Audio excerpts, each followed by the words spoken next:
Today's word is arthropod. It means an invertebrate animal of the large phylum Arthropoda, having an exoskeleton, a segmented body, and paired jointed appendages, e.g., insects, spiders, crustaceans. Here are two examples using this word. Spiders, crabs, and butterflies are all examples of an arthropod. The study of arthropods, called entomology when focusing on insects, is a major branch of zoology.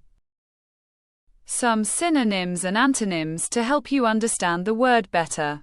Synonyms are invertebrate, joint-legged animal, exoskeleton animal.